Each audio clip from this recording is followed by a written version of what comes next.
पहले तो फ़र्क बताएं कि इस दाने में क्या फ़र्क है, उसमें क्या फ़र्क है जी। देखिए, जो पूसा बासमती पूसा संस्थान ने इस किस्म को रिलीज़ किया है, मैं जी आपको ये बताना चाहूँगा जी कि इसका जो दाना है बिल्कुल। वो 1509 और 1692 से बिल्कुल भिन्न है। अच्छा अलग है। हाँ कणक की बीज की बात करें DBW 303, जी, बहुत ही कम उत्पादन क्षमता निकली है उसकी बहुत अभी कम बीज है। की। हाँ यस। तो पिछले साल इतना ज़्यादा नकली बिका है, कोई हिसाब ही नहीं है। और फिर कह रहे हैं कि 303 का तो रिजल्ट ही नहीं आया। हाँ यस, ये बात है। सभी किसान भाइयों को नमस्कार, सत श्री अकाल जी। किसान भाइयों, आज की जो वीडियो है जी वो बहुत ही बेहतरीन होने वाली है। किसान भाइयों, आज हम बात करेंगे, जो हमारे किसान भाई पूछते हैं कि कौन सा बीज लगाना चाहिए जीरी में और कौन सा नहीं लगाना चाहिए, तो आज हमारे साथ हमारे भाई साहब हैं जी गुरबाज सिंह डबरी, और ये बहुत ही आधुनिक तरीके से फसल की जानकारी देंगे हमारे किसान भाइयों को। जीरी में या गेहूं में उसके बारे में जानकारी लेते हैं और बीज बोते हैं, उनका एक्सपेरिमेंट भी करते हैं। तो आज हम भाई साहब से मिलते हैं और हमारे किसान भाइयों को बीज के बारे में जानकारी देते हैं।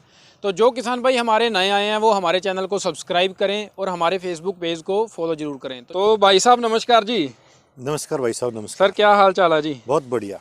अच्छा, आज आपने मौका दिया हमारे किसान भाइयों को बताने के लिए, बहुत बहुत धन्यवाद पहले तो मैं जी। आपके चैनल का बहुत हार्दिक धन्यवाद करता हूँ और आपका आभार व्यक्त करता हूँ कि जी आपने सर। अपने कीमती समय में से समय निकालकर अपनी हाजिरी यहाँ दर्ज की जी। तो और सर मौका सबसे दिया। पहले अपना शुभ नाम और अपने गांव का नाम बताइए जी। मेरा नाम गुरबाज सिंह विर्क है। मैं गांव डबरी, डिस्ट्रिक्ट करनाल, हरियाणा से हूँ। मैं एक जी प्रगतिशील किसान, बीज और पौध उत्पादक हूँ। जी लगभग जितने भी संस्थान हैं, जी। भारतीय कृषि अनुसंधान संस्थान नई दिल्ली, हाँ हाँ पंजाब कृषि विश्वविद्यालय लुधियाना, जी हरियाणा एग्रीकल्चर यूनिवर्सिटी हिसार, भारतीय गेहूं एवं जो अनुसंधान संस्थान, भारतीय नेशनल डेयरी रिसर्च इंस्टीट्यूट के साथ मैं संबंधित हूँ। जी मैं वहाँ से जितने भी साइंटिस्ट हैं उनकी टेक्निकल नो हाउ और टेक्नोलॉजी को अपने खेत में अप्लाई करता हूँ। जी और सन 2008 से मैं बीज उत्पादन में लगा हुआ हूँ। हम अपने नई नई किस्में जो धान की हैं और साथ के साथ जो गेहूँ है उनकी नई किस्मों का बीज उत्पादन करके किसानों में वितरण करते हैं। सबसे पहले बात करेंगे हम 1509 की वैरायटी जो आजकल चल रही हैं जी, 3 3 4 4 वैरायटी आ रही हैं, जिसमें 1509, 1692 और 1847 बीज है। आज हम उसी खेत में खड़े हैं जहाँ पे आपने ये धान लगाया है। सर पहले इनके बारे में बताएं। सबसे पहले मैं जो पृष्ठभूमि की बात करूंगा पूसा बासमती 1509 की, जी वो भारतीय कृषि अनुसंधान संस्थान नई दिल्ली के द्वारा सन 2011-12 में रिलीज़ की गई। जी जी इस वैरायटी ने बहुत बड़े पैमाने पर जी किसानों का दिल को जीता। इसकी जो काश्त है हरियाणा, पंजाब, उत्तर प्रदेश, उत्तराखंड, मध्य प्रदेश, राजस्थान में की जाती है। जी इसने न केवल किसान भाइयों की आर्थिक स्थिति को सुधारा बल्कि हमारे देश का वर्चस्व और अंतर्राष्ट्रीय स्तर पर भी बढ़ाने का काम किया। जी जी लगातार समय बीतने के कारण इसमें कुछ बीमारियों का प्रकोप आने लगा, जी जैसे bacterial leaf blight, bacterial leaf blast और शीत ब्लास्ट जैसी घातक बीमारियां। जी सर। तो हमारे जो पूसा के वैज्ञानिक थे, नई दिल्ली भारतीय कृषि अनुसंधान संस्थान के वैज्ञानिकों ने जी सन 2020 में पूसा बासमती 1692 रिलीज करी और सन 2022 में मार्च के महीने में जो मेले का आयोजन किया गया भारतीय कृषि अनुसंधान संस्थान पूसा संस्थान के प्रांगण में, वहाँ सभी किसान भाइयों को 1-1 किलो का पूसा बासमती 1847 का बीज दिया गया। जी तो ये जो तीनों किस्में हैं ये लगभग एक ही सेगमेंट की हैं, लेकिन ये 90 दिन की अवधि की वैरायटी हैं। किसान भाई इन वैरायटियों के बाद सब्जी की काश्त ले सकते हैं, फूलों की खेती ले सकते हैं, मक्के की फसल ले सकते हैं, चारे की फसल लेके अपनी एक्स्ट्रा आय अर्जित कर सकते हैं। पहले तो ये बताएं कि 1509 की प्रोडक्शन क्या थी, ठीक। और फिर बताएं कि 1692 की और फिर 1847 की। मैं जिस फील्ड पर खड़ा हुआ हूँ जी ये 1 अगस्त का फील्ड लगा हुआ है। अच्छा जी क्योंकि हमारा पौध का काम है, हम धान की नर्सरी तैयार करके किसानों में वितरित करते हैं। जी मेरे आप लेफ्ट हैंड साइड देखेंगे तो ये पूसा बासमती 1847 है। राइट हैंड साइड में आप देखेंगे तो ये पूसा बासमती 1692 है। अगर आप कैमरे को घुमा के पीछे की तरफ दिखाएंगे तो पूसा बासमती 1509 का ब्रीडर सीड लगा हुआ है, जिससे हम फाउंडेशन बीज आधार बीज तैयार कर रहे हैं जो किसानों में वितरण के लिए उपलब्ध रहेगा और इसकी पौध भी तैयार की जाएगी। जी सर जी। अब उत्पादन की बात करते हैं तो आज भी पूसा बासमती 1509 का जो उत्पादन है वो 18 क्विंटल से लेके 24-25 क्विंटल तक किसान ले रहे हैं जी लेकिन उसमें थोड़ा कॉस्ट ऑफ प्रोडक्शन बढ़ जाती है जब किसान बार बार उसमें स्प्रे करते हैं। बैक्टीरियल लीफ ब्लास्ट आ गया, शीत ब्लाइट आ गई। तो जो पूसा बासमती संस्थान ने पूसा बासमती 1692 जो रिलीज़ की है उसने किसानों में एक नई ऊर्जा और जागृति पैदा की है, किसानों की आय में बढ़ोतरी की है उत्तराखंड में जो हाल ही में जो फसल कटाई की गई, जो मार्च में ट्रांसप्लांटिंग की गई थी, जो जुलाई में ट्रांसप्लांट हुई कटाई हुई है, उसमें किसान भाइयों ने 25 क्विंटल से लेके 32-33 क्विंटल तक इस फसल का इसका उत्पादन लिया है। 1692 का ये बहुत बड़ा उत्पादन है। सन 2022 में पूसा बासमती 1509 में 2 तरह के जीन डाले गए हैं। जो पूसा बासमती 1847 डेवलप की गई है, इसमें 2 तरह के जीन डाल के डेवलप की गई है, ताकि जो इसमें कोई भी तरह की शीत ब्लाइट, बैक्टीरियल लीफ ब्लास्ट और नेक ब्लास्ट जैसी घातक बीमारियां इसमें ना आ सके। पूसा बासमती 1692 की बात करते हैं तो ये 90 से 95 दिन में पक के तैयार हो जाती है। अच्छा जी। जैसा कि 1509 और 1692 में लॉजिंग की दिक्कत आ जाती है, इसमें एक भी पौधा नहीं गिरा है, ना इसमें लॉजिंग नहीं है, यानी आप कह सकते हैं कि 0% लॉजिंग है। बहुत करनाल में बहुत ज्यादा तेज बारिश हुई है, बिल्कुल बिल्कुल रिकॉर्ड तोड़ करनाल में बारिश हुई, उस बारिश में भी ये खड़ी रही है। तो इसकी ये खूबसूरती है कि इसमें इसका मजबूत तना और इसका जो पौधा है ऊपर से एक नीचे तक हरा है और इसके उत्पादन जैसे ही पौधा ज़्यादा जितना हरा रहेगा, जितना ज़्यादा प्रकाश संश्लेषण की क्रिया होगी, उतना ज़्यादा पौधे में भोजन बनेगा, उससे उतना ज़्यादा उत्पादन होगा, उत्पादन बढ़ेगा। बिल्कुल, इसलिए पूसा बासमती 1847 का किसानों के लिए एक वरदान सिद्ध होगी। इसका बीज में हमारे पास 8 एकड़ लगे हुए हैं। हाँ जी, हाथ के सामने हमने हार्वेस्ट किया, उसको स्टोर कर दिया गया है।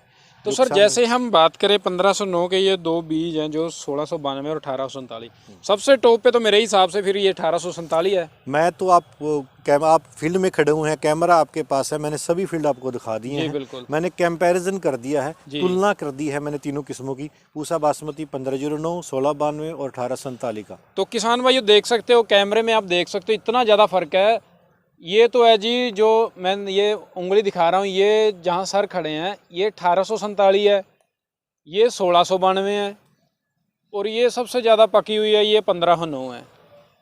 और ये तीनों फसलें 1 अगस्त को लगी हुई हैं जी तीनों, और आप कंपैरिजन देख सकते हो कितनी हरी है 1847 और बहुत ही अच्छी क्षमता दे रही है जी। उत्पादन क्षमता तो बहुत ही अच्छी है।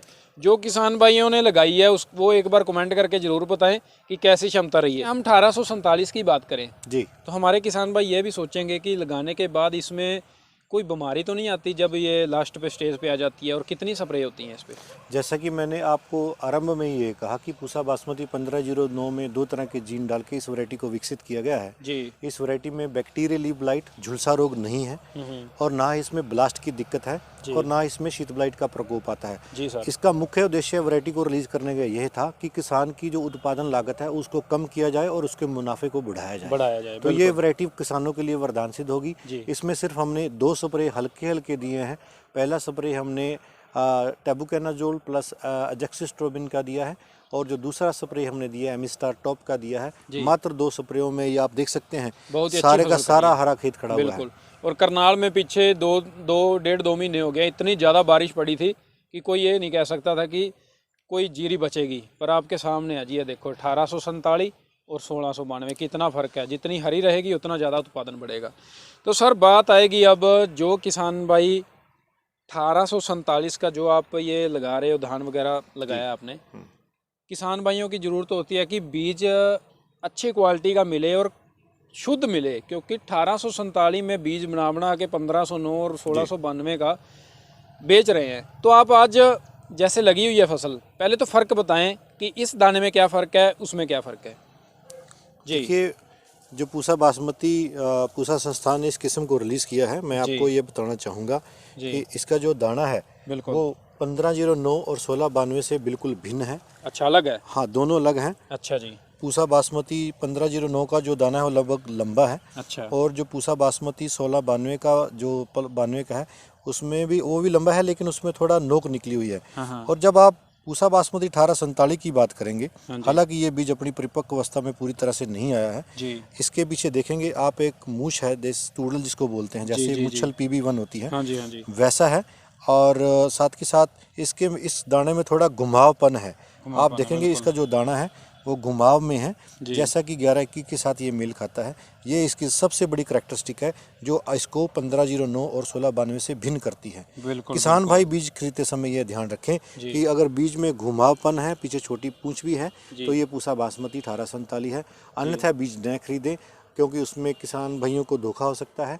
और जो बीज विक्रेता हैं कई बार पूसा बासमती 1509 को पैक करके किसानों को दे देते बेच रहे हैं। बिल्कुल बेच सर, कणक की बीज की बात करें DBW 303, जी, बहुत ही कम उत्पादन क्षमता निकली है उसकी अभी कम। बीज की। हाँ, यस। तो पिछले साल इतना ज़्यादा नकली बिका है, कोई हिसाब ही नहीं है। और फिर कह रहे हैं कि 303 का तो रिजल्ट ही नहीं आया, हाँ, यस, यही बात है, क्या नहीं सर? यही बात है। जी। तो सर जैसे हम बात करें 1847 का बीज है जो हमारे किसान भाई अब खरीदना चाहते हैं, तो कब क्या टाइम रहेगा, कितने महीनों तक ये खरीद सकते हैं? अब खरीदेंगे या आगे खरीद इसकी उत्पादन क्षमता रहेगी आपके पास? जैसा कि मैंने आपको बताया कि जो बीज का हम हाथ के साथ कटाई कर रहे हैं उसमें कोई भी नमी नहीं है, जी 0% नमी है और उसका भंडारण किया गया है। जी और कुछ किसान भाई जो उत्तर प्रदेश से हैं, पंजाब से और हरियाणा से हैं, जो करनाल ज़िले के हैं, वो हमसे लेके जा रहे हैं। जो किसान भाई लेना चाहते हैं और ट्रांसपोर्ट के माध्यम से भी हम उनको भेज सकते हैं। बीज भारतीय कृषि अनुसंधान संस्थान के जो मेले में आयोजन किया गया था, जी वहाँ से हमने 50-60 किलो बीज लिया था, 1-1 किलो की पैकिंग थी। जी तो उससे उसी के साथ हमने TL सीड के साथ हमने इस बीज का उत्पादन किया है, जी जो किसानों में वितरण किया जाएगा। जो किसान भाई लेना चाहते हैं आपके चैनल के माध्यम से, उनको मेरा आग्रह है वो हमसे संपर्क कर सकते हैं, आपको फ़ोन कर सकते हैं, जी बिल्कुल। हम उनकी सेवा में तत्पर रहेंगे। तो सर का नंबर है जो मैं डिस्क्रिप्शन में दे दूंगा, और सर की आईडी भी है फेसबुक पे और यूट्यूब पे, गुरबाज सिंह डबरी के नाम से आप सर्च कर सकते हैं। और सर के पास आधुनिक तरीके के जो बीज हैं वो मौजूद रहते हैं। 1847 का जो शुद्ध बीज है वो सर के पास उपलब्ध रहेगा, क्योंकि ये गारंटी भी देते हैं भी हाँ हमारा जो बीज है ये शुद्ध रहेगा। 1847 का है तो 1847 का ही रहेगा। सर अब बात आएगी गेहूं के बीज की। अब तो मैं भी आपसे मांग रहा था गेहूं का बीज, तो आपने कहा कि अब की बार तो मिला नहीं, मुझे भी नहीं मिला। तो अगली बार जो किसान भाई बुक कराना चाहते हैं, जैसे DBW 303, DBW 222 और कई वैरायटी आई हैं, नई नई वैरायटी हैं, तो उनके बारे में थोड़ा सा बताएं।